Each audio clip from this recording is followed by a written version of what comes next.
하나님 아버지, 하나님을 경배하도록 주님의 전으로 사랑하는 자녀들을 불러 모아주시니 감사합니다. 이날은 엿새 동안 일하고 우리를 위해 구별하셔서 거룩하게 하시고 안식일을 주셔서 예배드리게 하시니 감사합니다. 믿음의 주여 온전케 하시는 예수님을 바라보며 주님을 찬양하고 경배합니다. 하나님께서 친히 하나님은 자비롭고 내로우시며 노하기를 더디하고 인자와 진실이 많은 하나님이셔서 인자를 천대까지 베풀고 악과 잘못과 죄를 용서해 주신다고 하셨으니 감사하고 감사드립니다. 우리의 죄를 제대로 갚으시면 살아남을 자가 누가 있겠습니까? 사랑의 하나님께서 먼저 우리를 사랑하시고 예수 그리스도를 통해 죄사함의 놀라운 은혜를 주시고 하나님 앞에 설 수 있게 하시니 감사합니다. 저희들을 구원하시고 자녀 삼으셨으니 지혜로운 마음을 충만케 하시고 하나님의 영을 충만케 하셔서 하나님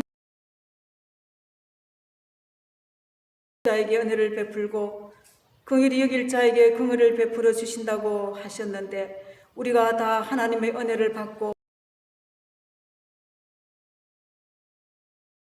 하나님 아버지 것들을 은혜인 줄 모르고 살 때가 너무 많습니다. 모든 것이 하나님의 은혜이고 감사입니다. 감사를 그치지 않는 범사에 감사하는 것을 배우게 해 주시옵소서. 우리의 완악한 마음을 용서해 주시옵소서. 우리 안에 있는 모든 교만의 죄를 십자가 앞에 내려놓고 나는 죽고 오직 예수 그리스도만이 내 안에 사는 삶을 살아가기를 원합니다. 성령님께서 매 순간 함께해 주시고 도와주시옵소서.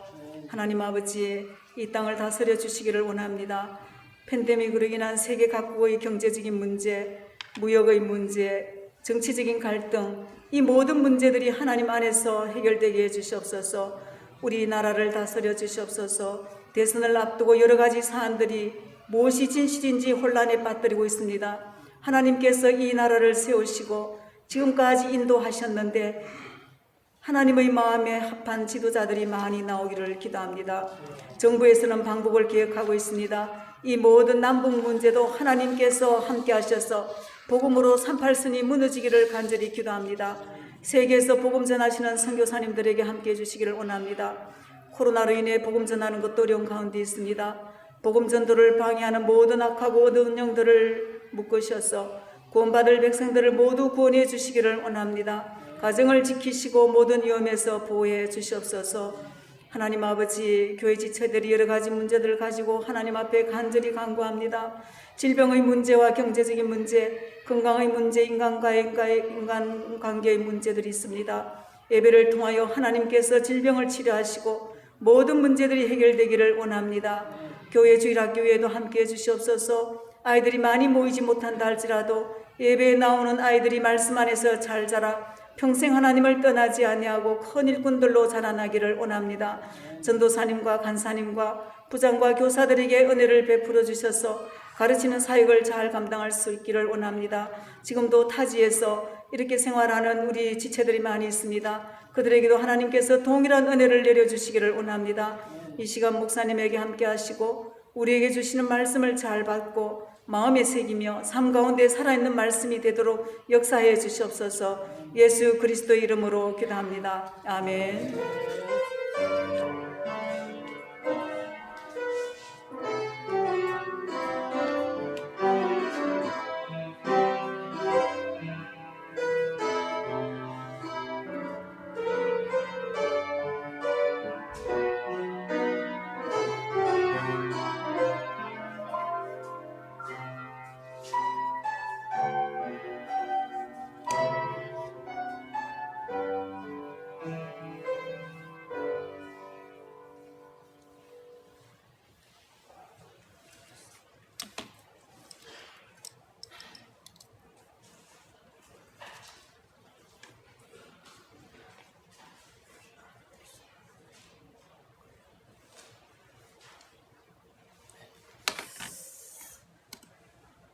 하나님 말씀 시편 오늘 12편입니다. 구약 성경 한가운데 있습니다. 시편 12편 오늘 1절에서 8절입니다.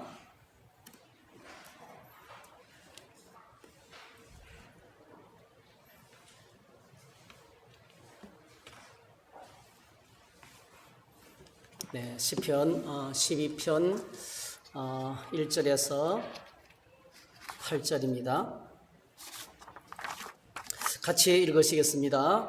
여호와여 도우소서. 경건한 자가 끊어지며 충실한 자들이 인생 중에 없어지나이다. 그들이 이웃에게 각기 거짓을 말하며 아첨하는 입술과 두 마음으로 말하는도다. 여호와께서 모든 아첨하는 입술과 자랑하는 혀를 끊으시리니 그들이 말하기를 우리의 혀가 이기리라. 우리 입술은 우리 것이니 우리를 주관할 자 누구리요 하미로라. 여호와의 말씀에 가련한 자들의 눌림과 궁핍한 자들의 탄식으로 말미암아 내가 이제 일어나 그가 원하는 안전한 지대에 두리라 하시도다. 여호와의 말씀은 순결하며 흑도가 아니여 7번 단련한 은 같도다. 여호와여 그들을 지키사 이 세대로부터 영원까지 보존하시리이다. 비열함이 인생 중에 높임을 받을 때에 악인들이 곳곳에서 날뛰는도다. 아멘. 예, 주어진 말씀을 가지고 여호와여 도우소서 이런 제목으로 함께 말씀을 나누겠습니다. 잠시 기도하겠습니다. 하나님 감사합니다. 저희들 찬양하며 기도하며 이제는 주의 말씀에 보좌 앞에 나아갑니다.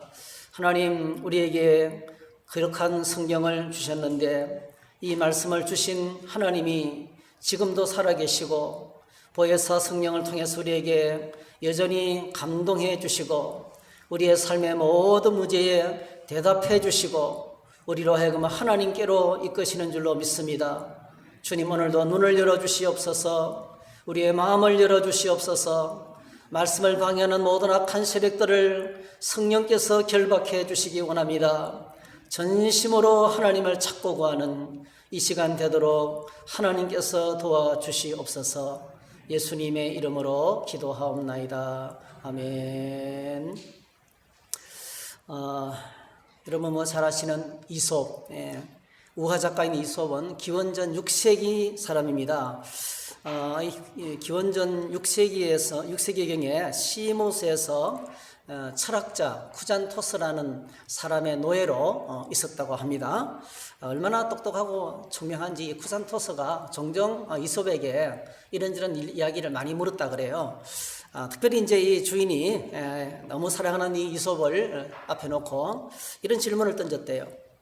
세상에서 제일 귀하고 좋은 것이 뭐냐 이렇게 물으니까 이솝이 말하기를 그거는 사람의 혀입니다 이렇게 말했어요. 세상에서 가장 귀하고 아름다운 것이 사람의 혀라는 거죠.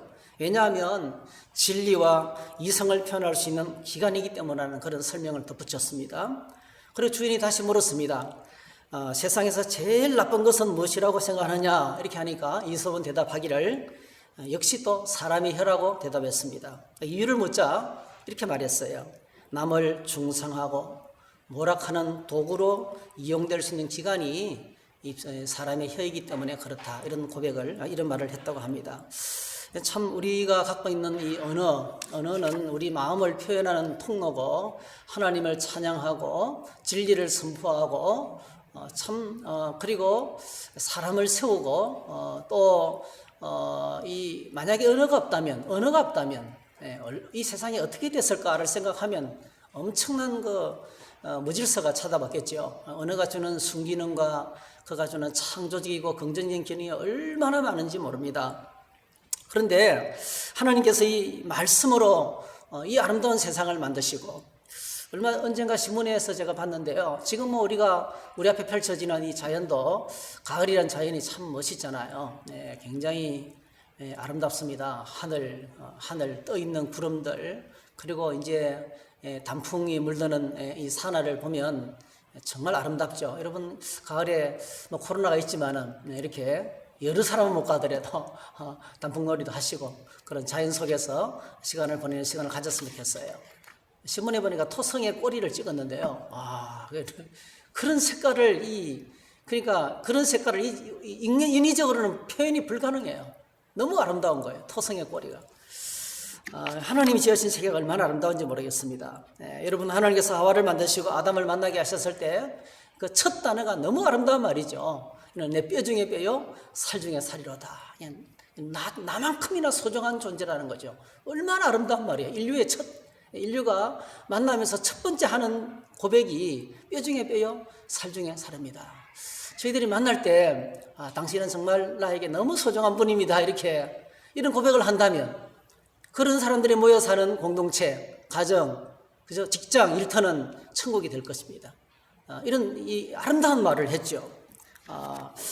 또 하나님께서 말씀으로 아브라함을 찾아오시고 언약을 맺으시고 믿음으로 사는 모든 사람들에게 하나님께서 아브라함의 약속의 복으로 복 주실 것을 약속하셨어요. 얼마나 아름다운 일인지 몰라요.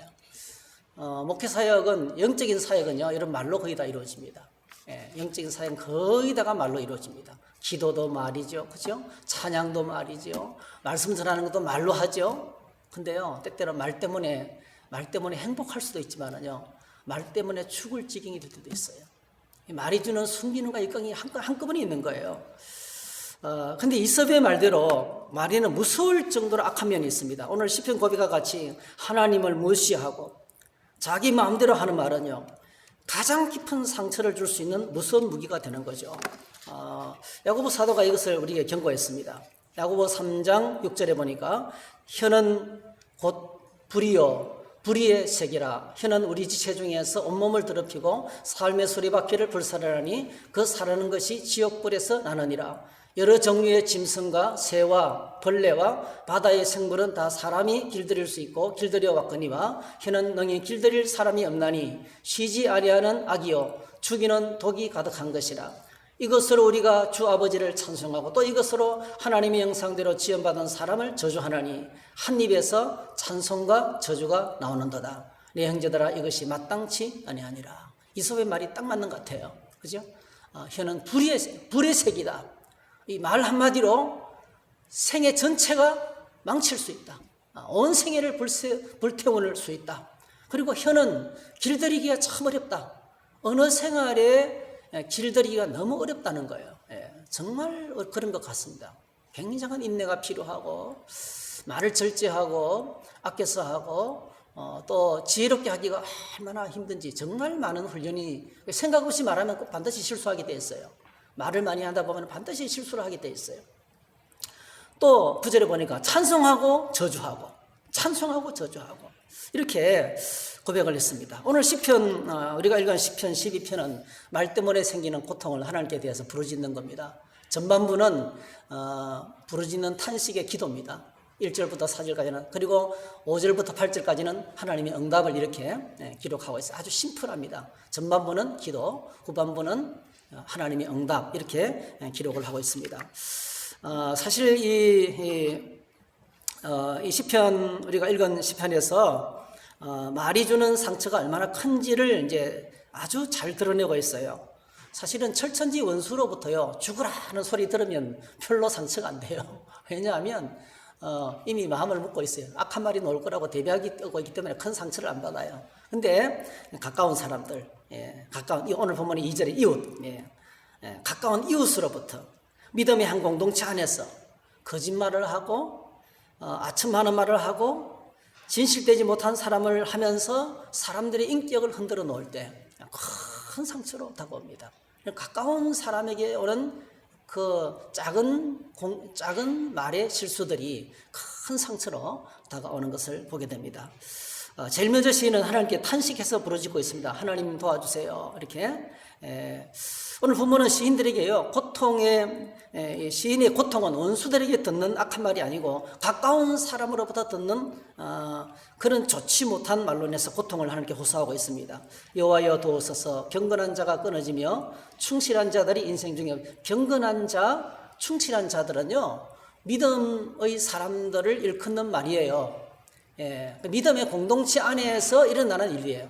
믿음의 공동체 안에서 경건한 자가 점점점 떠나가고 믿음의 공동체 안에서 점점 충실한 자, 비가 오나 바람이 부나 자리를 지키고 아브라함처럼 이삭처럼 야곱처럼 약속의 땅에 머물러 있고 인내하면서 꾸준히 하나님을 섬기는 그런 사람들을 일컫는 말이에요. 경건한 자, 충실한 자. 그런데 시간이 흐를수록 점점 더 시대가 악해져서 경건한 자가 사라지고 충실한 자들이 없어지고 세상은 피폐해지고 폐역하면서 그 어려워져가는 상황을 이야기하고 있습니다. 우리나라 지금 상태가 그렇지 않나 싶은 생각이 들어요. 교회적인 상황도 아주 심각하고, 그리고 정치적으로 사회적으로 얼마나 사실은 화합을 위해서는 용서를 해야 되고 품어야 되는데 계속 더 갈라놓습니다. 지도자들이 계속 편을 더 갈라요. 골을 더 깊게 파요. 정치가 아니죠. 정치는 화합하도록 해야 되는데 계속 편가리를 합니다. 이게 이제 자신의 목적을 위해서 뭔가를 이루기 위해서 이거는 국가를 잘되게 하는 것이 아니고 나라를 망치는 일이죠. 이게 이제 이런 어지러운 상황이 우리 앞에 지금 공동체 안에 펼쳐지고 있습니다. 교회 지나간 역사를 보면 믿음의 공동체는 언제나 사단의 공격 목표 이릅니다. 꼭 기억하셔야 돼요. 하나님을 섬기는 믿음의 공동체는 세상의 표적 1호입니다. 마귀가 공격하는 1호라는 것을 기억하셔야 돼요. 우리가 이걸 잊지 않으면 안 돼요. 그래서 적당히 타협해서 발전하는 길은 없습니다. 어떤 우리 교단총회 그 지도자 한 사람이 그런 말을 했죠. 우리가 예배를 정부가 드리지 말자 할 때 안 드리고 그래서 이미지를 좋게 해야 교회를 부흥한다. 그 사탄의 말입니다. 이미지를 좋게 해야 부흥을 한다. 안 드렸더니 어떻게 됐어요? 네, 전국교회 16%가 문을 닫았어요. 지금요. 150만 명이 예배를 못 드립니다. 그리고 기존 교회들도 50% 이상 다 줄었어요. 통계가 나왔어요. 국가가 조사한 통계에서 나왔어요. 예배를 안 드리면 여러분 지금까지 역사에 이보다 더 심각한 문제가 많았어요. 세계대전이 벌어지고 그리고 패스트가 퍼지고 전염병이 퍼지고 여러분 그럴 때요. 방역수칙에 따랐어요. 감염된 사람들은 분리하고요. 그리고 남아있는 사람들은 고통당하는 사람들을 돌아보면서 하나님 나와서 기도하고 예배하기를 멈추지 않았어요. 수많은 사역자들이 일선에서 그렇게 사역하다가 자기도 병에 걸려서 죽었어요. 그러나 예배를 안 드린 적은 없어요. 여러분 예배를 그만둔 적은 없어요. 오늘 우리 시대가 얼마나 교회가 사단의 세상의 공격 목표 1호라는 것을 기억하셔야 돼요. 타깃입니다. 타깃. 지나간 역사 가운데 무서운 핍박이 일어나서 믿음의 공동체를 흔들어 놓았습니다. 그런데 놀랍게도 그때마다 믿음의 사람들은 하나님께 나아가 부르짖었고 여호와여 도우소서. 경건한 자, 충실한 자가 인생 중에 없어지게 되었습니다. 믿음의 공동체가 이 세상에서 없어질 상황이 되었습니다. 하나님이여 도와주시옵소서. 이렇게 부르짖었게 되었습니다. 교회가 어려움을 만날 때마다 그때마다 하나님은 그 가운데서 성도들을 보호하시고 오히려 놀라운 부흥을 주셨어요. 사실 어려울 때 깨어있어 기도하는 사람이 진짜죠. 소수의 하나님의 사람들이 깨어있어서 하나님께 나가서 더 매달리며 기도했습니다. 여러분 사도행전 4장에 보면 사도들이 붙잡혀서 공회 앞에 서게 됐어요. 이제 교회가 시작됐어요. 여러분 교회가 오순절 성령 강림으로 막 시작되는 상황이었습니다. 안전병기를 고치고 난리 났어요. 유대인들이 막 숨기 시작했어요. 교회에 싹이 교회에 나오는 상황이에요. 근데 무슨 박해가 몰아닥쳤어요. 사도들이 붙잡혀 간 거예요. 공회 앞에. 사도들이 경찰에 체포돼서 법정 앞에 서게 된 거예요. 자, 그때 교회가 뭐였습니까, 여러분? 교회가 이거 뭐 믿으면 안 되겠다. 지레 금을 집어먹고 도망간 게 아니었습니다. 사도행전 4장 24절 그들이 듣고 한 마음으로 하나님께 소리를 높여 이르되 대주제여 천지와 바다와 그 가운데 만물을 지으시어 또 우리 조상 우리 주의 종 우리 조상 다윗의 입을 통하여 성령으로 말씀하시기를 어찌하여 열방이 분노하며 족속들이 허사를 경영하는고. 네. 29절 주여 이제도 그들의 위협함을 굽어보시옵고 또 정돌로 하여금 담대히 하나님의 말씀을 전하게 하여 주시오며. 이렇게 무서운 박해가 몰아닥쳤지만은 위축되지 않고 담대하게 하나님의 복음을 전하며 더 열심히 하나님을 섬기게 해달라고 부르짖어 기도하고 30절 손을 내밀어 병을 낫게 하옵시고 표적과 기사가 거룩한 종 예수의 이름으로 이루어지게 하옵소서 하더라. 31절 같이 한번 읽으십시다. 시작. 빌기를 다음에 모인 곳이 진동하더니 무리가 다 성령이 충만하여 담대히 하나님의 말씀을 전하니라. 할렐루야. 핍박이 왔지만은요, 고난이 왔지만은 이게 위기가 부흥으로 바뀌었어요. 더 조직적으로, 더 지혜롭게, 더 강하게, 더 능력 있게 하나님의 교회는 불꽃처럼 온 세계를 향해서 퍼져나갔습니다. 복음이 그렇게 고난을 만나면서 성숙하고 어려운 일을 만나면서 조직적이 되고 지혜로워지고 더 강력한 하나님의 도구가 된 것입니다. 그런데 오늘날 교회는 초대교회와 같이 지도자들이 붙잡혀가고 순교를 하고 매를 맞고 그런 핍박은 공산권을 제외하고는 없는 것 같아요. 뭐 중국에는 지금도 그런 일이 벌어지지만, 공산권에서는 저 북한 땅에는 지금도 그런 일이 벌어지지만, 이 자유 대한민국 땅만에서는 종교의 자유가 주어져 있고, 그러니까 이거는 모든 행정명령 위에 있는 헌법이에요. 예배할 수 있는 권리가 원래 자유의 기초입니다, 여러분. 왕이 자기 마음대로 생각을 바꾸어서 백성들이 예배할 자유를 제한하지 않도록 법으로 정해놓은 거예요. 최고의 상위법에서 종교의 자유를 허락해놓은 것이 이 민주주의 자유의 기초입니다, 여러분. 그런 핍박은 없습니다. 그런데 사단은 오늘 어떻습니까? 이 거대한 세속화의 물결과 그리고 이런 전염병으로 인한 정책을 통해서 오늘 믿음의 공동체의 존재 자체를 위협하고 있습니다. 이번에 코로나19와 정부의 정책으로 인해서 아까 말씀드렸던 것처럼 국가에서 조사했어요. 공무원 7,000명을 동원해가지고 교회 샘플 20%를 조사했는데 16%가 사라졌어요. 예배당은 있는데 예배도 안 드리고 온라인 예배도 안 드리고 현장 예배도 안 드리는 그런 교회가 16%가 나왔어요. 아마 전국적으로 조사하면 더 많이 나올 것 같아요.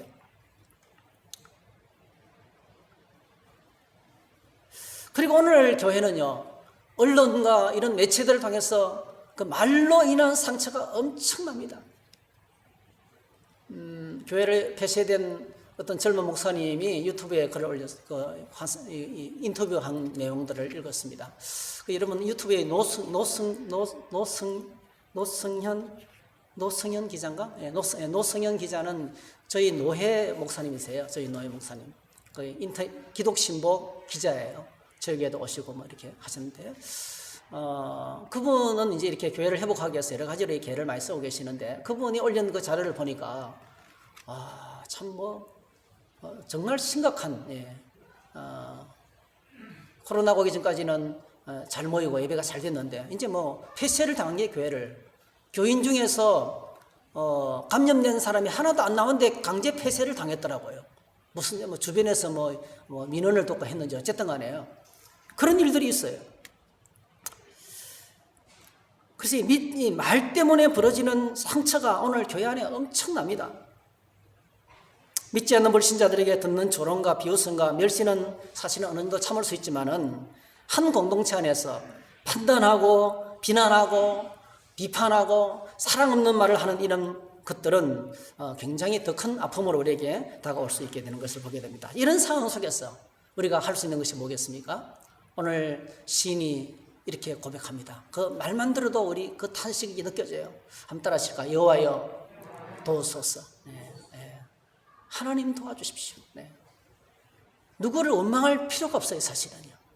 원망할 수도 없어요. 원망한다고 이게 해결되는 것도 아닙니다, 여러분. 하나님 앞에 도움을 요청합니다.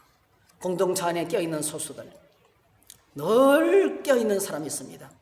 하나님께 나가 부르짖는 사람들이 있다면 하나님께 상황을 역전시키는 것입니다. 홍해 앞에 모세가 부르짖었을 때에 홍해가 열리고 애국군이 심판을 받는 역사가 나타났습니다. 악한 왕 아합 시대에 여러분 한 사람 선지자 엘리야가 하나님 앞에 살아 있었어요. 엘리야가 살아서 믿음을 가지고 하나님께 부르짖어 엎드렸습니다. 그때 놀라운 역사가 나타났어요. 이렇게 우리에게 기도의 동기를 부여하면서 이렇게 설명하고 있어요. 야고보서 5장 17절 이 말세에 고통스러운 시대가 오게 될 것인데 엘리야를 통해서 우리를 격려합니다. 엘리야는 우리와 성정이 같은 사람이로되, 우리하고 똑같은 사람이라는 거예요. 그도 낙심하고 좌절하고 하나님 죽여달라고 하고 이렇게 부족한 사람이라는 거죠. 그가 비가 오지 않기를 간절히 기도한 적 3년 6개월 동안 땅에 비가 오지 아니하고 다시 기도하니 하늘이 비를 주고 땅이 열매를 맺느니라. 17절과 18절 사이에 무슨 일이 있었습니까, 여러분? 17절하고 18절 사이에 갈멜산의 대일이 있은 거예요. 위대한 영적인 역사가, 영적 승리 역사가 그 사이에 있는 거예요. 기도와 기도 사이에 하나님이 큰 역사를 일으키셔서 그 이방신들 850명의 이방 선지자들을 다 죽이고 그리고 이스라엘의 영적 청소를 진행했던 것을 보게 되는 것입니다. 여러분, 영적 사역의 본질은 기도 사역입니다. 오늘 저와 여러분들이 어떤 직분을 받았는지 모르겠지만은 기도하라고 직분을 주셨어요. 어떤 직분이든 여러분, 모든 영적인 사역은 영적 사역의 기본이, 본질이 기도 사역입니다, 여러분. 지금 새벽기도 때 요한복음을 읽고 있는데요. 요한복음 13장, 14장, 15장, 16장, 17장 예수님 마지막 유언이죠. 13장에서 제자들에게 성만찬을 하고 14장에서 이별사를 시작합니다. 너희는 마음에 근심하지 말라. 하나님을 믿으니 또 나를 믿으라. 내가 간다. 이제 곧 내가 떠난다. 너희랑 같이 있을 시간이 얼마 없다. 마지막 고별사를 하는 거예요. 마지막 이별사를 하시면서 14장에서 그러나 내가 가지만은 세 가지를 남겨둔다. 너희들이 홀로 남아서 이 험한 세상 가운데서 제자로서 사도로서 교회를 세우면서 믿음의 승리하기를 원한다면 그 승리할 수 있는 도구 세 가지를 남겨둔다. 첫 번째, 보혜사 성령을 보내주시겠다. 두 번째, 그 성령께서 성경을 생각나게 하실 것이다. 하나님 말씀을 준다. 세 번째, 그게 바로 뭐죠? 기도예요. 기도입니다. 14장에서 이렇게 말씀하시죠.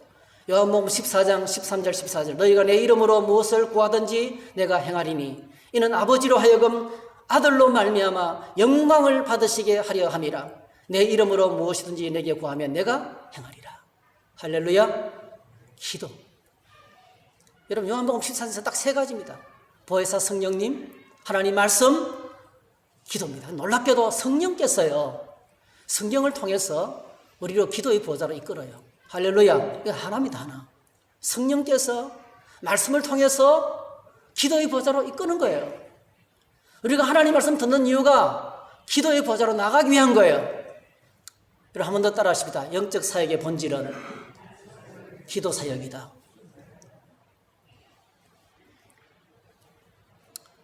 여호와여 도우소서. 여호와여 도우소서라고 하나님께 부르짖었습니다. 자, 우리가 기도하면 하나님 반드시 응답하십니다. 그게 5절에서 8절에 기록되고 있어요. 기도하면 응답하십니다. 참, 이게 한번 고백합시다. 기도하면 응답하신다. 이 말만 생각해도 소망이 생겨요. 기도하면 응답하신다. 기도하면 살아계신 하나님, 역사의 주관자가 되시고 어느 우주 만물의 통치자가 되시고 세상을 여전히 통치하고 계시는, 그러니까 하나님 나라를 완성하실 우리 주 예수 그리스도께서 저와 여러분의 기도를 들으시고 성령께서 도와주시고 하나님이 응답하시는 거예요. 소망입니다, 소망. 아무리 캄캄해도 기도의 보좌로 나가면 소망이 생겨요. 기도는요, 우리의 출구입니다, 출구. 기도는 사도 바울이 빌립보 감옥 안에서 쇠사슬에 묶여 간수들의 보호 속에서 깊숙이 갇혔지만은 그 견고한 감옥도 아무 힘이 없었어요. 그러니까 견고한 감옥 속에 갇혀 있다 할지라도, 요나처럼 물고기 배 속에 들어가 있다 할지라도요, 하나님을 향한 기도가 탈출구를 마련해 주셨어요.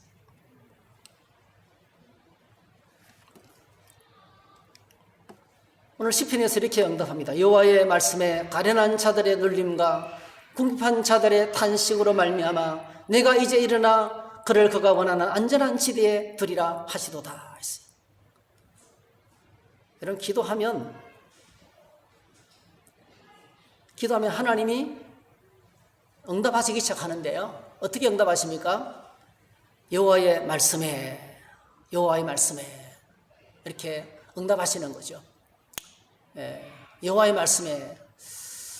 그래서 아까 말씀드렸지만 말씀은 우리로 하여금 기도의 보좌로 나가게 하고 우리가 기도의 보좌로 나가면 기도 중에 하나님께서 우리에게 또 응답으로 말씀하시고 그렇게 일하시는 분이 성령이시다 이렇게 말씀드렸어요. 다시 말씀드리면 말씀을 우리로 하여금 기도의 보좌로 나아가게 만들고 말씀 붙들고 기도하면 하나님의 응답이 말씀으로 옵니다. 할렐루야. 이렇게 역사하시는 분이 성령 하나님이세요. 그래서 우리가 기도의 보좌로 나가면 제일 첫 번째로 하나님 우리 행동하십니다.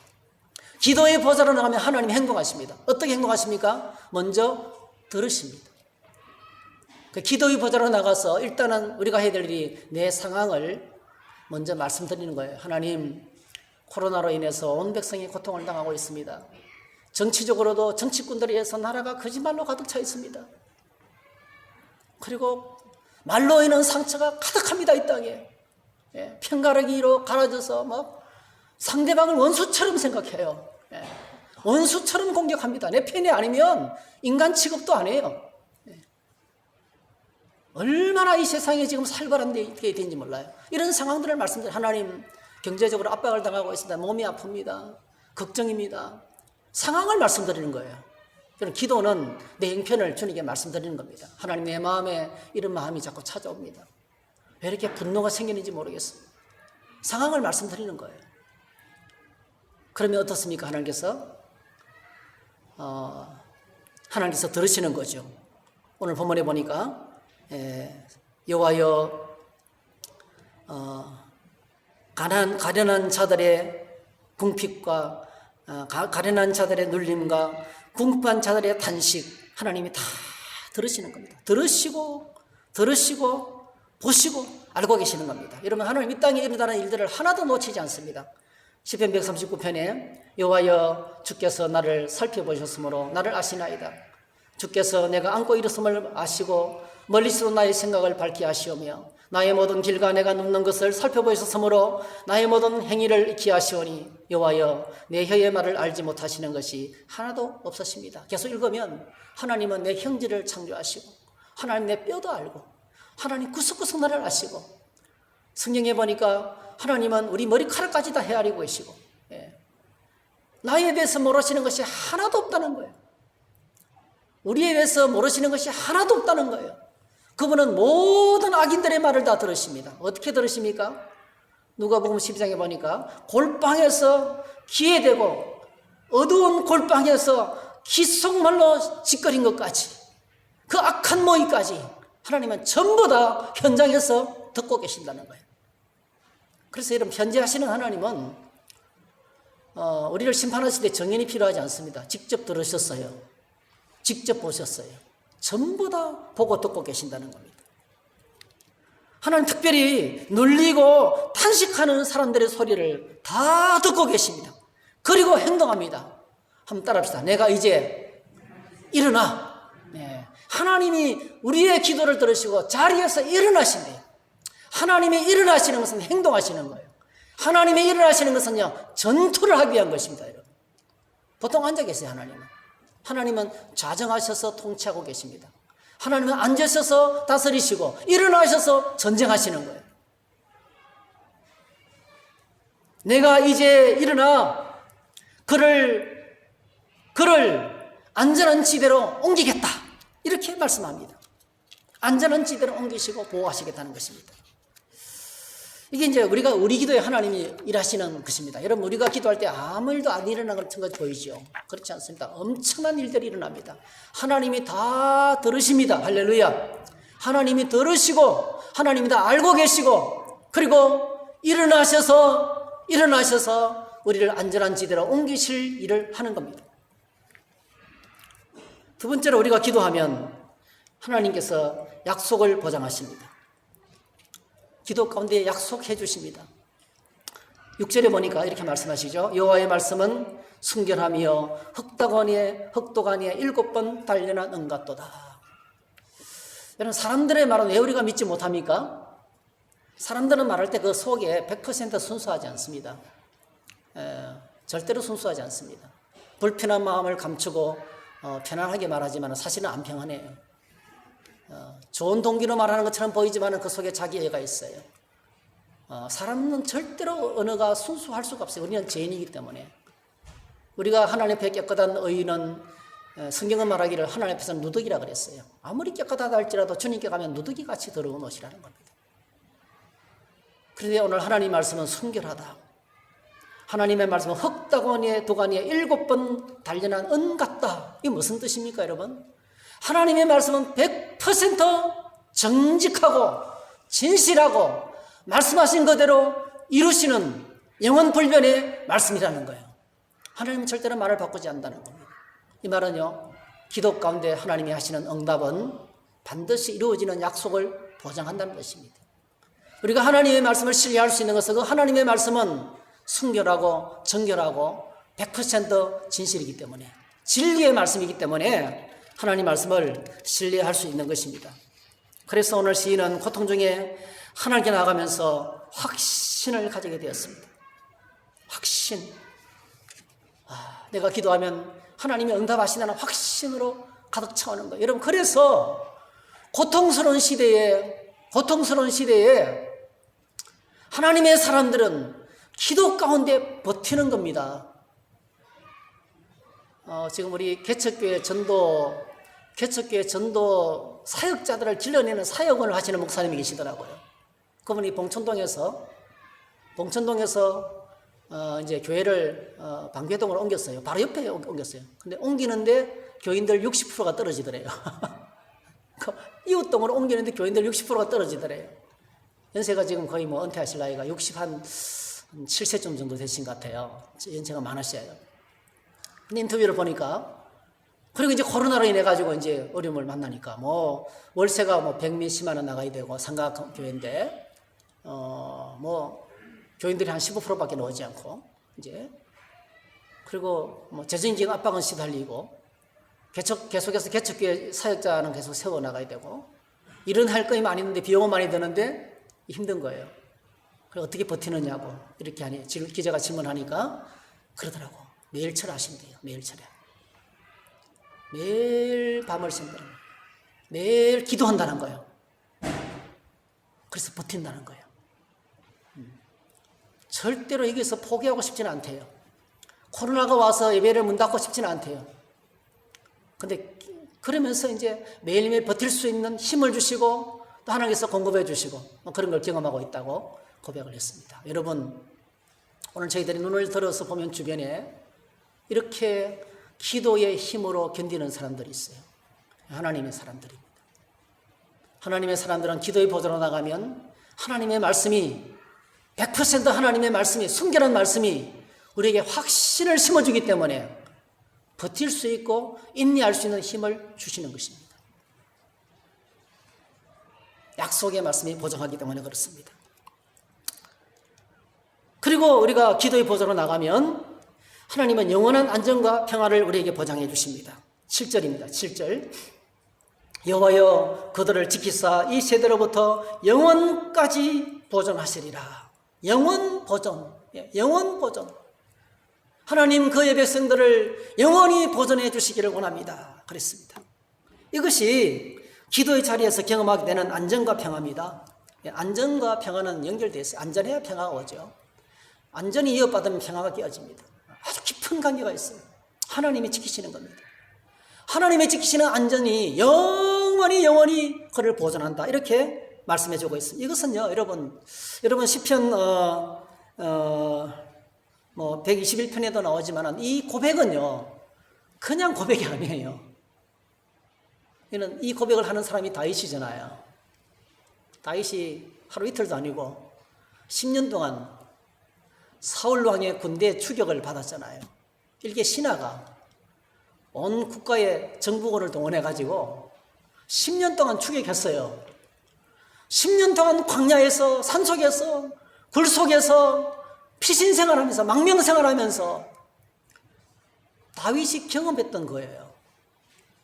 다윗이 경험했던 거. 하나님을 부르짖어 찾을 때 경건한 하나님의 사람들을 하나님께서 보존하신다는 거예요.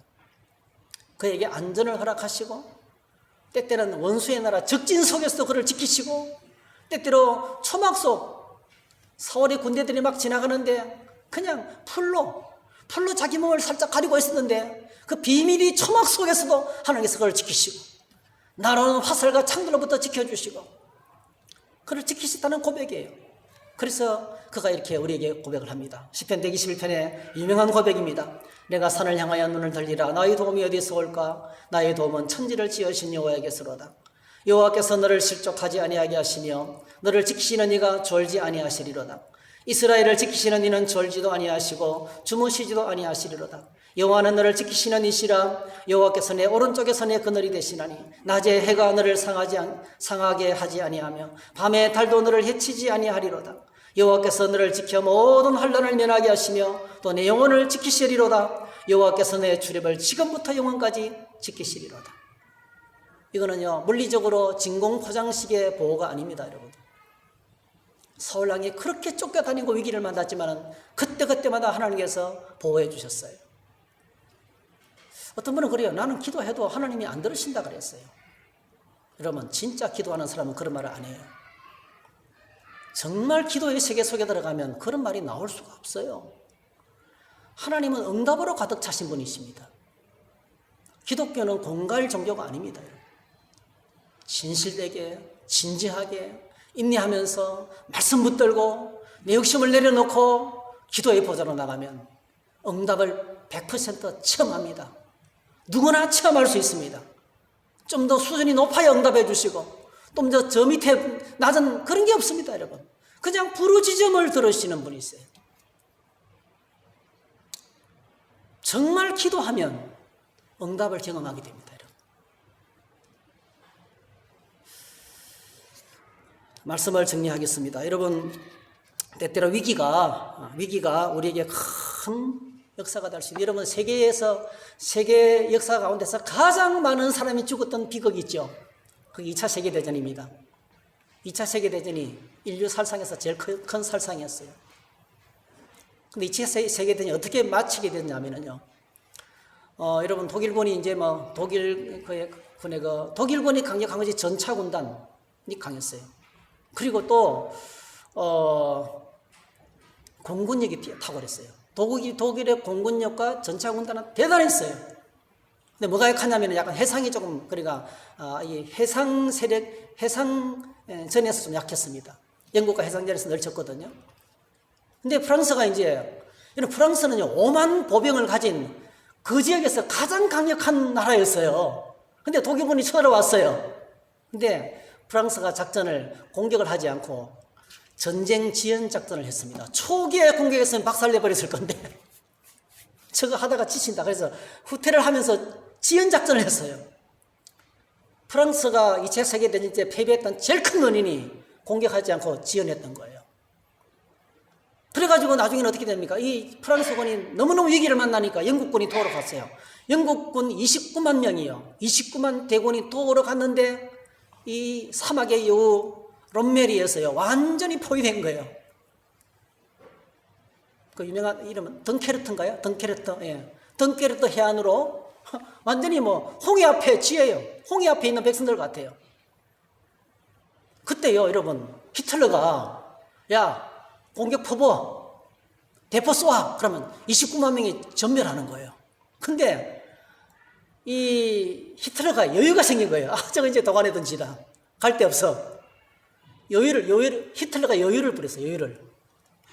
그리고 드디어 이제 공격의 날이 점점 다가오는데요. 그때 어떤 일이 벌어졌습니까? 유명한 덩케르트 탈출작전. 그때 여러분, 영국 왕, 헨리 왕 조지 5세가요, 전 국민에게 29만 명의 생명이 몰살위기에 있다.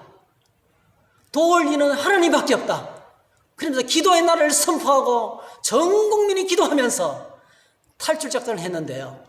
여러분, 모든 어민들이 자기 배, 조각배까지 다 동원해가지고 그 덩케르트 항에서요, 도브 해협으로, 여러분, 그 군인들을 실어 나르는데 어떤 일이 벌어지냐면요, 독일군 쪽에서는, 이 프랑스 쪽에서는 진눈깨비가 비바람이 내리치고 강풍이 불어가 비행기가 못 떴어요. 그리고 비가 너무 많이 와가 전차 부대가 움직일 수 없는 거예요. 이쪽에는 하나님이 꽉 묶어두시고요, 이 도브 해협에는 바다는 찬찬하게 만들어가지고 작은 어선까지 다 동원해가지고 29만 명을 다 옮긴 거예요. 그리고 나중에 뭐죠?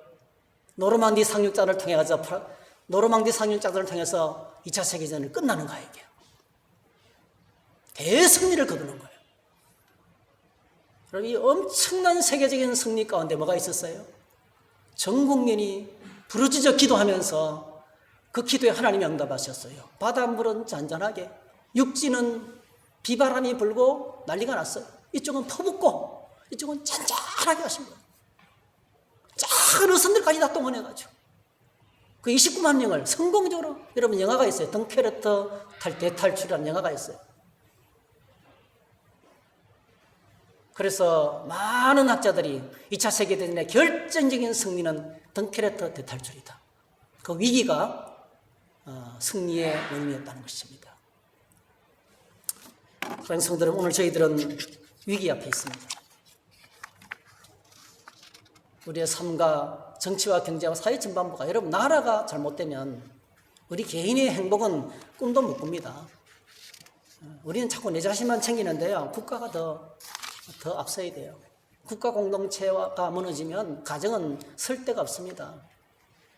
베네수엘라 무너지고 나니까 화폐, 여러분 기억을 하니까 베네수엘라 화폐 인터넷에 치면 어떻게 나오는지 알잖아요.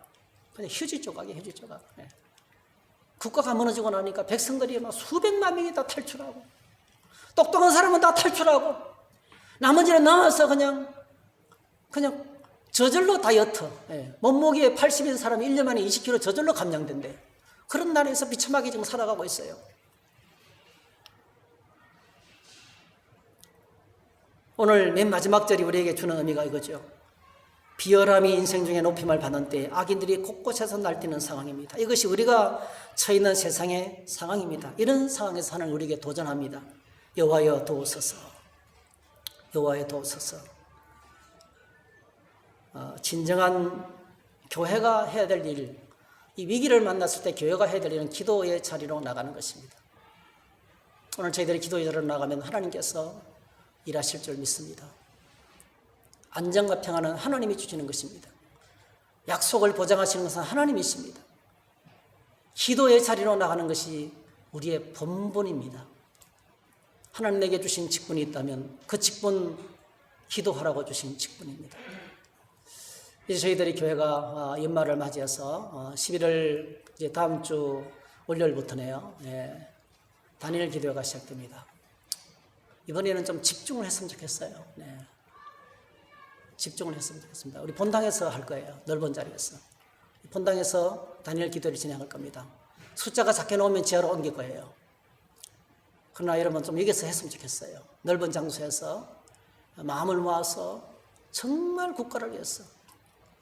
제가 옛날에 막 민주화 데모할 때 우리 서울에서 있었는데요. 명동에서 막 체류탄을 쏘고 난리 났는데 그랬어요. 우리가 가서 데모는 못하더라도 체류탄이라도 마시고 오자. 네. 이런 국가의 운명이 바뀌는 이런 상황 속에서 그냥 가만히 있는 것은 좀 미안하더라고요. 그래서 우리가 그 목사님, 제가 같이 있는 이 목사님하고 같이, 목사님 우리 가서 체류탄이라도 마시고 옵시다. 가서 제가 명동에 가서 체류탄 마시고 죽는 줄 알았어. 와. 물론 대학교 공부할 때도 엄청 많이 맡았지만은요, 맨날 데모, 우리는 데모 세대잖아요. 예, 많이 맡았지만은, 와, 막 진짜 막 죽을 것만 같아. 막. 공정한세례 가서 막 씻고 난리 났는데요.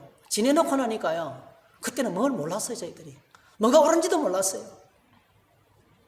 여러분, 오늘 저희들이 이 어려운 세대 가운데서, 이 악한 시대에, 오늘 말씀 그대로잖아. 이 비루함이, 비열함이 인생적인 높임을 받을 때예요. 여러분, 우리나라 사회는 거짓말 사회예요. 네? 말로 얼마나 상처를 내고 있습니까? 고통 가득한 공동체의 사실이에요. 이런 상황 속에서 우리가 할 수 있는, 교회가 할 수 있는, 하나님 앞에 정말 부끄럽지 않는 이 악한 시대, 이 어려운 시대에 너 뭐 했나 할 때 하나님 저 체류탄이라도 마시고 왔습니다. 하나님 저 기도실에 가서 엎드리기도 했습니다. 가장 기본적인 사역이 주님께 나가서 기도하는 거라고 생각합니다. 하나님 우리 이름표를 보시지 않거든요. 제가 목사냐 장로냐 권사냐 이거 안 보거든요. 하나님 기도의 자리에 나와서 엎드리는 자를 보시는 거예요. 함께 기도하면서 엎드릴 적에 전화위복이 될 줄로 믿습니다. 위기가 부흥이 되고 위기가 하나님의 큰 은혜로 우리에게 다가오게 될 줄 믿습니다. 이런 은혜를 함께 동참하는 저와 여러분 다 되시기를 주의 이름으로 축복합니다. 할렐루야. 우리 함께 찬양하겠습니다.